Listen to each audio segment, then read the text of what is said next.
नमस्कार, देश की बात में आपका स्वागत है। मैं हूं मनोज मानस। खबरों का रुख करेंगे उससे पहले देख लेते हैं इस वक्त की अहम सुर्खियां। जम्मू कश्मीर में बादल फटने से तबाही, रामबन में बाढ़ और भूस्खलन से 3 की मौत, 100 लोगों का rescue. One nation one election पर बीजेपी कार्यालय में आज बड़ी बैठक। बीजेपी के राष्ट्रीय महामंत्री सुनील बंसल करेंगे बैठक। सीएम रेखा गुप्ता, प्रदेश अध्यक्ष वीरेंद्र सचदेवा होंगे मौजूद। ईसीआई का वोटर्स लिस्ट से डुप्लीकेसी हटाने के लिए अभियान। बिहार चुनाव से होगी शुरुआत। 22 करोड़ वोटर्स आधार से लिंक नहीं, बीएलओ घर घर करेंगे वेरिफिकेशन। सरकारी इंजीनियर के जयपुर सहित 19 ठिकानों पर रेड। जिलों में एसीबी की कार्रवाई। अवैध कमाई से बेटे बेटी पत्नी के नाम खरीदी करोड़ों की संपत्ति। दुनिया में हर सेकेंड 1.63 करोड़ की साइबर ठगी। भारत में 6 साल में 42 गुना बढ़ी। साल 1.2 लाख करोड़ की ठगी की आशंका। और यूपी बिहार सहित 20 राज्यों में आज आंधी बारिश। मध्य प्रदेश के 5 जिलों में हीट वेव की चेतावनी। आप देख रहे हैं के न्यूज, खबरों का सारथी। और अब खबरें विस्तार से। दिल्ली से अहम खबर है, जहां वन नेशन वन इलेक्शन पर आज बड़ी बैठक होनी है। आज दोपहर 3:30 बजे दिल्ली बीजेपी कार्यालय में यह अहम बैठक होनी है। बीजेपी के राष्ट्रीय महामंत्री सुनील बंसल इस बैठक में शामिल होंगे। बैठक करेंगे सीएम रेखा गुप्ता। प्रदेश अध्यक्ष वीरेंद्र सचदेवा इस बैठक में मौजूद होंगे। दिल्ली बीजेपी के विधायकों की यह बड़ी बैठक आयोजित की जा रही है।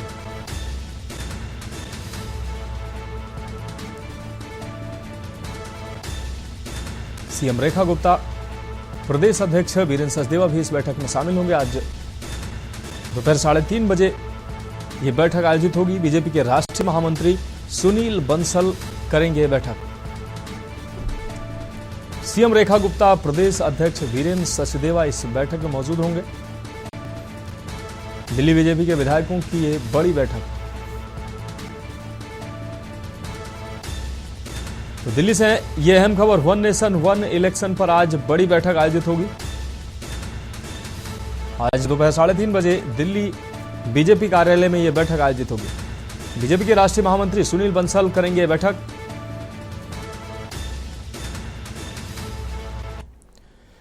और अगली अहम खबर उत्तर प्रदेश के कानपुर से है, जहां सीएम योगी का कानपुर दौरा। आपको बता दें, नेवेली तापीय विद्युत परियोजना का निरीक्षण किया है। घाटमपुर में नेवेली तापीय विद्युत परियोजना का दौरा किया मुख्यमंत्री ने। परियोजना के संबंध में अधिकारियों को दिशा निर्देश भी दिए हैं। 660 मेगावाट उत्पादन क्षमता वाला तापीय विद्युत प्लांट 21,780.94 की लागत से प्लांट को तैयार किया गया है। 24 अप्रैल को पीएम मोदी प्लांट का लोकार्पण करेंगे। घाटमपुर के बाद पनकी प्लांट पहुंचे मुख्यमंत्री योगी आदित्यनाथ। तो प्रधानमंत्री के दौरे से पहले मुख्यमंत्री योगी आदित्यनाथ कानपुर के दौरे पर हैं। और अगली अहम खबर का रुख करेंगे कानपुर से। अगली अहम खबर, जहां सीएम योगी आदित्यनाथ का कानपुर का अहम दौरा। घाटमपुर के बाद सीएम योगी पनकी पावर हाउस पहुंचे हैं। कानपुर पनकी पावर हाउस का सीएम ने निरीक्षण किया है। पनकी पावर प्लांट का उद्घाटन करेंगे प्रधानमंत्री। और उससे पहले मुख्यमंत्री योगी आदित्यनाथ आज पनकी पावर प्लांट पहुंचे, निरीक्षण किया। प्रधानमंत्री के आगमन से पहले मुख्यमंत्री ने निरीक्षण और जायजा लिया है।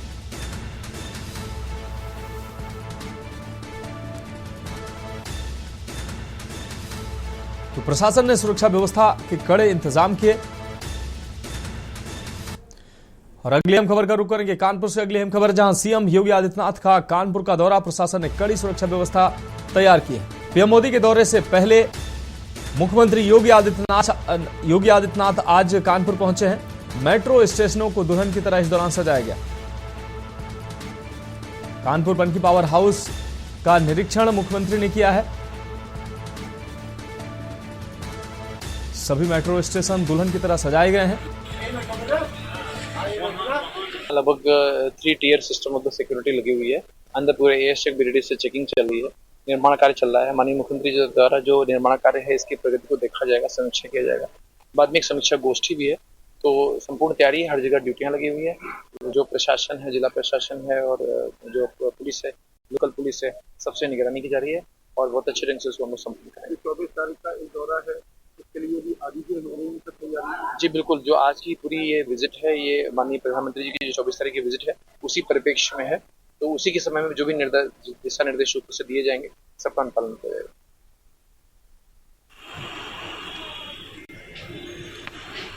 तो कानपुर के दौरे पर है मुख्यमंत्री योगी आदित्यनाथ। प्रधानमंत्री के दौरे से पहले मुख्यमंत्री का यह कानपुर का अहम दौरा, कई विकास कार्यों का निरीक्षण किया है। और इस खबर पर अहम अपडेट के लिए हमारी संवाददाता सारिका गुप्ता हमारे साथ ज्यादा जानकारी के लिए जुड़ गई हैं। सारिका, प्रधानमंत्री के दौरे से पहले मुख्यमंत्री आज कानपुर के अहम दौरे पर हैं। इस दौरान मुख्यमंत्री ने घाटमपुर स्थित तापीय पावर प्लांट का निरीक्षण किया। पनकी पावर हाउस पहुंचकर, पावर प्लांट पहुंचकर उन्होंने निरीक्षण किया, क्योंकि प्रधानमंत्री लोकार्पण करने यहां पहुंचेंगे। इस दौरान कानपुर में सुरक्षा व्यवस्था के खास सुरक्षा व्यवस्था के इंतजाम किए गए हैं। नयागंज जो मेट्रो स्टेशन है उसका भी लोकार्पण प्रधानमंत्री के द्वारा किया जाएगा, उसका भी निरीक्षण किया है मुख्यमंत्री ने। क्या कुछ अहम अपडेट है?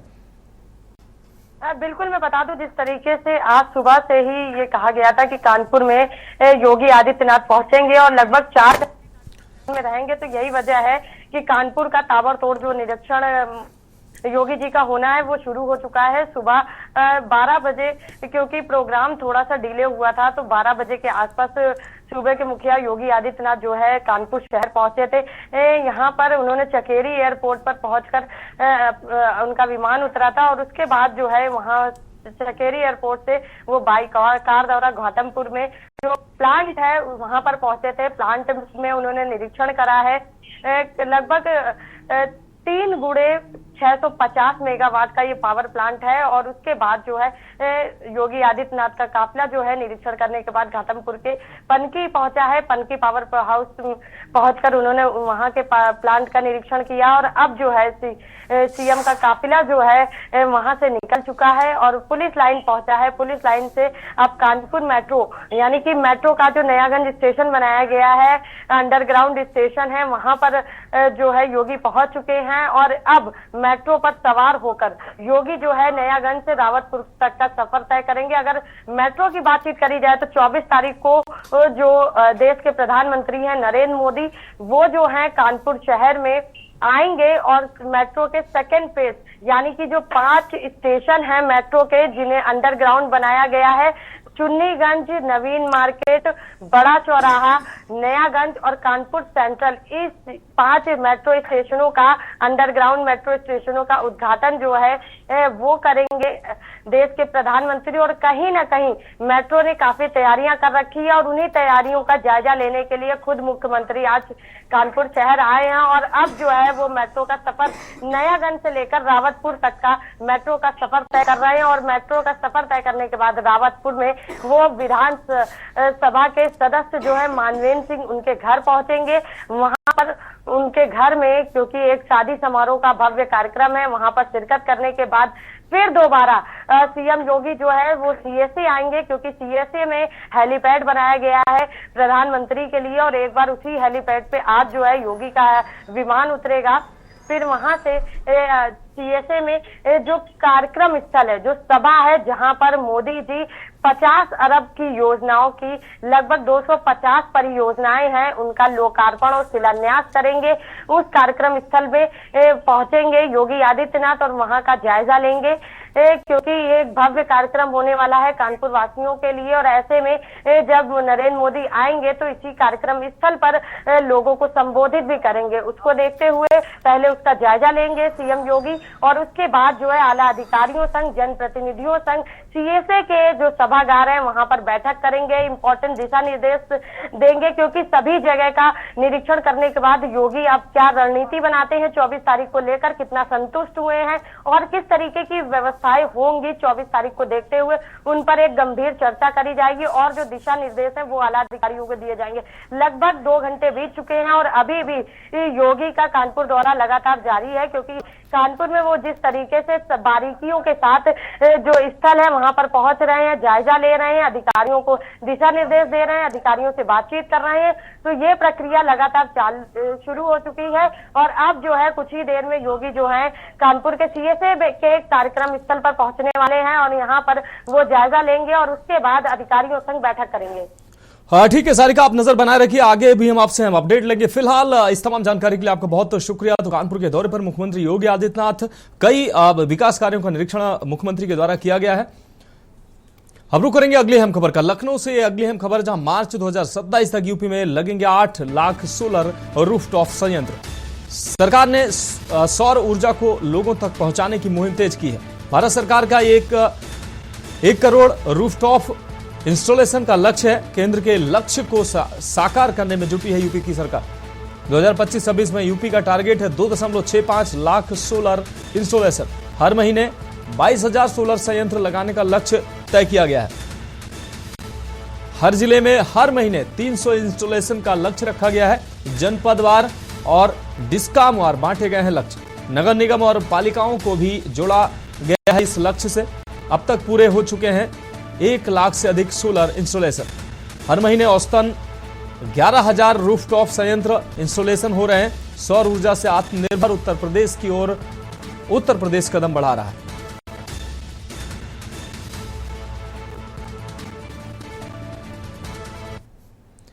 बढ़ेंगे अगली खबर की ओर। उन्नाव पहुंची पूर्व आपको बता दें केंद्रीय राज्य मंत्री व सांसद Sadhvi Niranjan Jyoti one nation one election के कार्यक्रम में आपको बता दें डीएसएन कॉलेज पहुंची है। एक साथ चुनाव से आर्थिक बचत होगी, साध्वी निरंजन ज्योति ने यह बात कही है। सांसद साध्वी निरंजन ने वन नेशन वन इलेक्शन का समर्थन किया है। तो पूर्व केंद्रीय मंत्री और सांसद साध्वी निरंजन ज्योति कार्यक्रम में पहुंची है। वन नेशन वन इलेक्शन का उन्होंने समर्थन किया। तो ना पहुंची पूर्व केंद्रीय राज्य मंत्री व सांसद साध्वी निरंजन ज्योति। बंगाल में मैं लगातार 4-5 साल रही, 4-5 लोकसभाओं की प्रभारी रही हूँ और पूरा बंगाल मेरा घूमा पड़ा। मैम सामने बंगाल में जिस तरह से हिंदुओं के घरों में आक्रमण हुआ और उसमें भी टीएमसी का समर्थक है तो कोई बात नहीं है। यदि अदर पार्टी का समर्थक है, चाहे वो बीजेपी का हो, कम्युनिस्टों का हो, कांग्रेस का हो, किसी अन्य दल का है, तो उसके घर में कब आक्रमण हो जाए कोई भरोसा नहीं। उदाहरण के तौर पर मैं पिछले 2023 में एक सेना से रिटायर्ड फौजी थे। उस फौजी के घर में सिर्फ भाजपा का झंडा लगा। टीएमसी के गुंडे उससे सैनिक के घर में घुसे, लूट अकेले नहीं की, इतनी कटोरी भी साबुत नहीं छोड़ी थी, खिड़कियों के शीशे भी साबुत नहीं छोड़े थे। उनकी पत्नी पीछे के गेट से कूद के भागी, जलता हुआ सिलेंडर भी छुपा गया। मैं उस घर में गई थी, देख करके ऐसा लग रहा था जैसे बहुत बड़ी तबाही आएगी। वो इस तरह का, और वहाँ प्रशासन ममता के आदेश के बिना कुछ काम नहीं कर सकता। तो मैं तो इतना मानती हूँ कि राज्यों में, अन्य राज्यों में दूसरे की सरकारें हैं, लेकिन 2 प्रदेश ऐसे हैं, केरल और पश्चिम बंगाल, 2 प्रदेशों में आम जनता सुरक्षित है। हिटलर शाही का है या वोट बैंक की राजनीति दबाने का प्रयास किया। हम लोग तो अब यहाँ यदि भाजपा चुनाव लड़ती तो कहते भाजपा यहाँ चुनाव क्यों लड़ती। हमने तो कहा था पश्चिम बंगाल में कि ममता बनर्जी को उत्तर प्रदेश में चुनाव लड़ना, वो आइए, यहाँ हमारी सरकार है, चुनाव लड़िए, आपको पूरी सिक्योरिटी दी जाएगी। भाई चुनाव लड़ना प्रजातांत्रिक देश में कोई कैसे लड़ सकता है, पूरा देश हमारा है। अब बंगाल तो कोई दूसरा देश नहीं है ना, बीजेपी कहाँ नहीं लड़ेगी। बीजेपी कोई प्रदेश की एक स्टेट की पार्टी थोड़ी है, पूरे देश की पार्टी है, अपने कार्यकर्ता है पूरे देश में, सबसे बड़ा दल है, सबसे बड़ी पार्टी के कार्यकर्ता, जिनमें मैं कह सकती 12-13 करोड़ के लगभग सक्रिय कार्यकर्ता हैं, समर्थक कार्यकर्ता हैं, वो कहीं भी लड़ सकती हैं। लेकिन जिस तरह से अभी मुर्शिदाबाद जिले में हुआ है, जहांगीरपुर में हुआ है, बैरकपुर में हुआ है, ये कहीं से कोई उसका समर्थन नहीं कर सकता। और यहाँ तक टीएमसी का प्रशासन भी स्वीकार कर रहा है कि यहाँ से हिंदू पलायन हुआ है।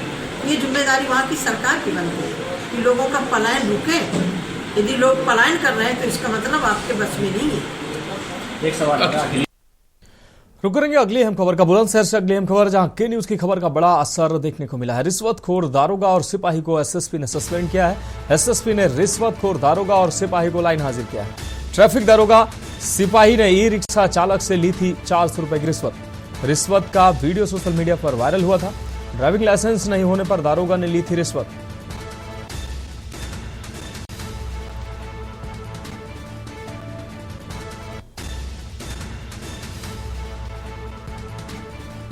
तो के न्यूज की खबर का बड़ा असर हुआ है। दारोगा सिपाही ने ई रिक्शा चालक से रिश्वत ली थी।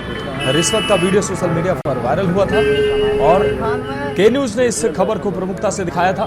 ड्राइविंग लाइसेंस नहीं होने पर दारोगा ने 400 रुपए की रिश्वत ई रिक्शा चालक से ली थी।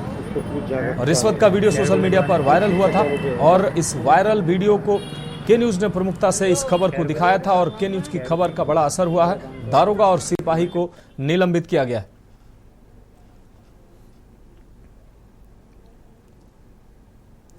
बरेली से अगली अहम खबर है। बीएचपी की फायर ब्रांड नेता साध्वी प्राची पहुंची हैं। नेता साध्वी ने के न्यूज से खास बातचीत की है। जब उन्होंने कहा कि जब हिंदू घटा है, हिंदू कटा है, हिंदू मरा है। भारत में हिंदू अल्पसंख्यक होता जा रहा है। ममता बनर्जी को मुमताज बानो कहते हुए उन्होंने कहा कि वो औरंगजेब की औलाद है। इस वक्त हम मौजूद हैं बरेली के सर्किट हाउस में। हमारे साथ हैं साध्वी प्राची जी। आइए उनसे जानते हैं कि आज उनका बरेली जो है वो आगमन हुआ है, वो किस उपलक्ष्य में हुआ है और बंगाल के ऊपर जो अत्याचार हो रहे हैं हिंदुओं पर, उनके बारे में क्या कहना है उनका। दीदी आपका स्वागत है चैनल में। बंगाल के जो हालात हुए हैं वो आज से खराब नहीं है। ये ममता बानो जब से बंगाल में बैठी है तब से ये हालात खराब हो रहे हैं और आज स्थिति ये हो गई कि बंगाल के हिंदुओं को टेंटों में रहने की स्थिति आ गई। और मैं क्या कहूं, मैं तो केंद्र सरकार से केवल और केवल हाथ जोड़ करके एक निवेदन करना चाहती हूँ कि जहां जहां हिंदू कटा है वहां वहां संविधान फटा है। केवल और केवल देश के हिंदुओं को बचा लीजिए। इस समय ये स्थिति है। हिंदू घट रहा है, हिंदू कट रहा है, हिंदू मर रहा है, हिंदू पलायन कर रहा है। इस पर किसी का कोई ध्यान नहीं।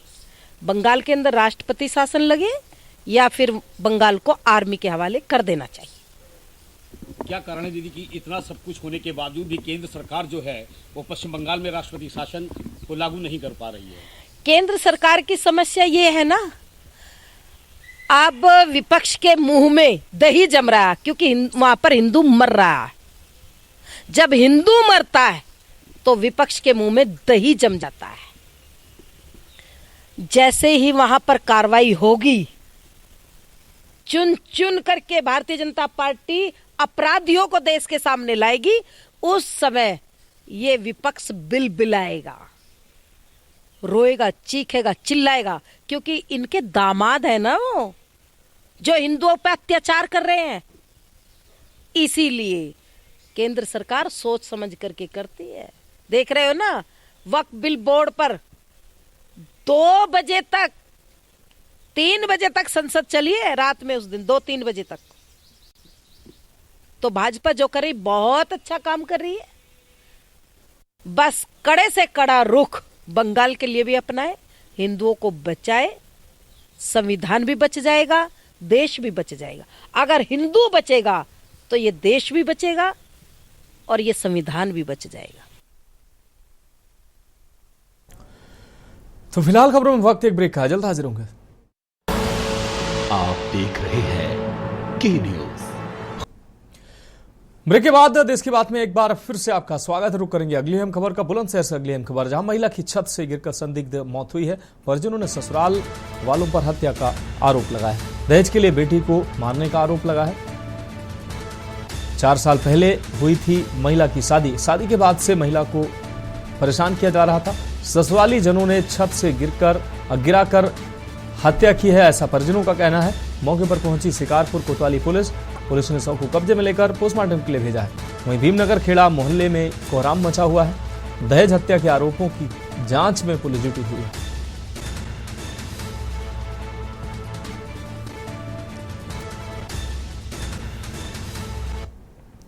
अगली अहम खबर संभल से, जहां झोला छाप अस्पतालों के खिलाफ बड़ी कार्रवाई की जा रही है। 24 घंटे में स्वास्थ्य विभाग की छापेमारी हुई। 71 अस्पतालों के खिलाफ हुई है कार्रवाई। एसपी ने यह जानकारी दी है। झोला छाप अस्पतालों पर लगातार बड़ा एक्शन हो रहा है। ऐसे अस्पतालों को नहीं चलने दिया जाएगा। संभल में एसपी ने यह बात कही। तो अवैध अस्पतालों पर लगातार एक्शन देखने को मिल रहा है। झोला छाप डॉक्टरों और अवैध अस्पतालों पर एक्शन जारी है। पिछले 24 घंटे में स्वास्थ्य विभाग की छापेमारी देखने को मिली है। 71 अस्पतालों के खिलाफ हुई है एसपी की कार्रवाई। झोला छाप डॉक्टरों और अवैध अस्पतालों पर लगातार बड़ा एक्शन देखने को मिल रहा है। अगली अहम खबर संभल से है, जहां जनेटा दरगाह शरीफ की जांच शुरू हुई है। सुन्नी वक्फ बोर्ड लखनऊ ने शुरू की है जांच। दरगाह में मुतवल्ली ने न होने की होगी जांच। बोर्ड ने नुमान शमसी को बनाया जांच अधिकारी। शिकायतकर्ता जावेद के दर्ज होंगे बयान दर्ज कराने को नोटिस जारी किया गया। बनियाठेर क्षेत्र में स्थित है जनेटा दरगाह।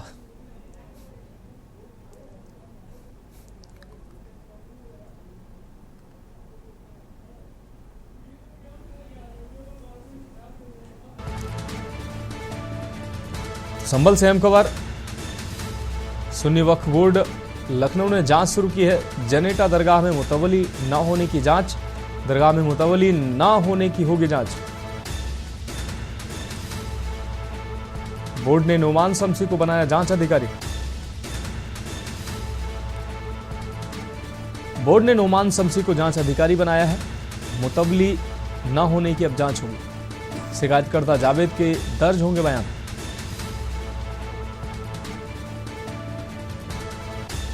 बयान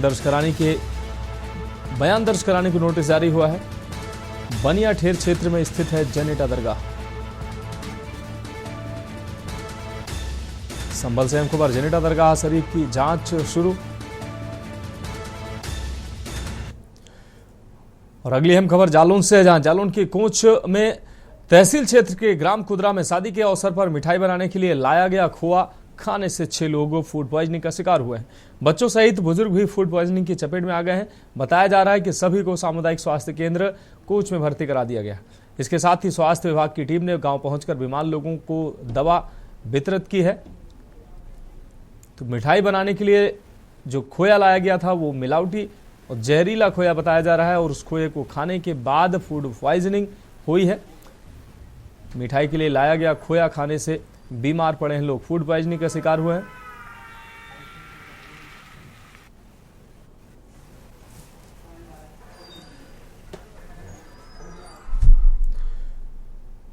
और अगली खबर जालौन से है। आपको बता दें, जहां गर्मी के शुरुआती दिनों में ही यमुना तट स्थित धार्मिक नगरी कालपी के कई वार्डों में जल संकट गहराता नजर आ रहा है। आपको बता दें कि पानी को लेकर यूं तो बुंदेलखंड हमेशा से जूझता रहा है। ऐसे में कभी मोटर का खराब होना, तो कभी पाइपलाइन लीकेज होना, तो कभी दूषित जल की सप्लाई होना, ये यहाँ की आम समस्या बन चुकी है। लोग जल संस्थान के ढुलमुल रवैये से त्रस्त हो चुके हैं और इस समस्या को लेकर नगरवासियों में भारी आक्रोश पनप रहा है।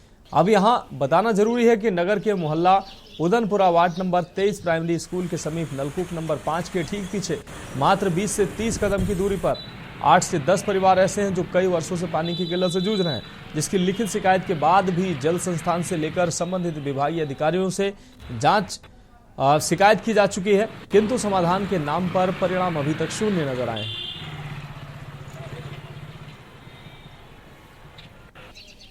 जो शहर में नीचे क्षेत्रों में आबादी बसी है, वहाँ पानी न चल पाने की समस्या ज्यादा।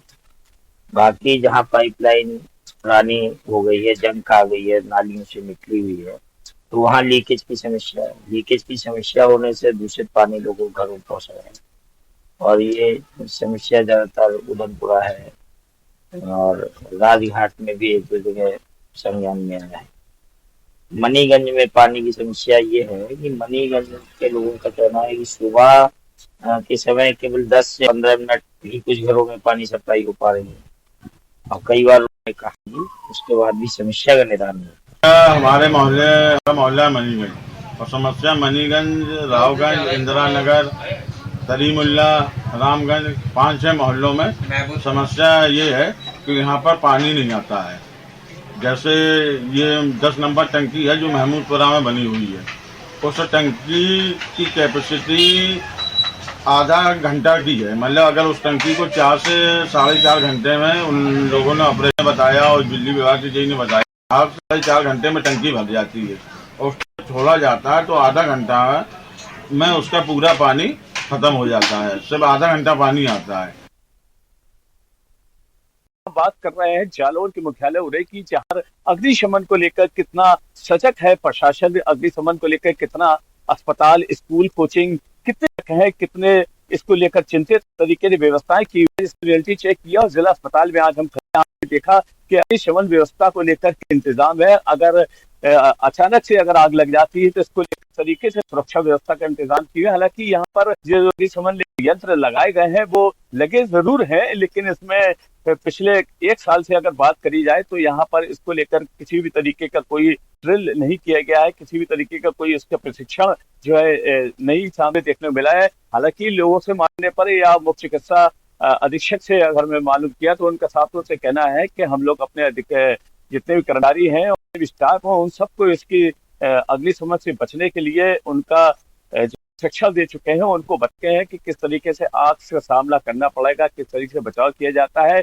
लेकिन अगर लोगों की बात माने तो उनका कहना यह है कि जब से ये यंत्र लगे हैं इनका रख रखाव, सफाई या उसको पुनः चेक करने के लेकर अभी तक कोई ऐसा सामने नहीं आया है कि इसको चेक किया गया। अब देखना यह होगा कि कितना सजग रहता है प्रशासन। क्या प्रशासन आग लगने का इंतजार कर रहा है या किसी चीज का इंतजार कर रहा है? बहरहाल आज हमारी रियलिटी चेक में ये पाया गया है कि कुछ ऐसे प्राइवेट अस्पताल हैं जहां पर अग्निशमन नहीं लगा है और वहां प्राइवेट अस्पताल में जो जिस तरीके से डॉक्टर्स हैं या जो मैनेजमेंट करने वाले लोग हैं वो अस्पताल में गोलमोल बातें करके अग्निशमन के बारे में बात नहीं कर रहे हैं, क्योंकि उनके पास एनओसी है या नहीं है इसकी बात भी नहीं बताई जा रही है।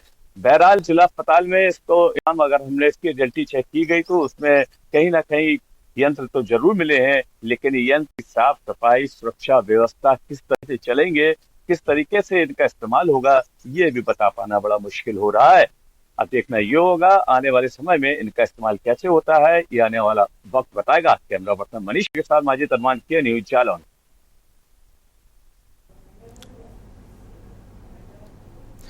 फिलहाल तो इसकी बात में अभी के लिए मेरे साथ इतने दीजिए इजाजत और आप देखते रहिए के न्यूज इंडिया। आप देख रहे हैं के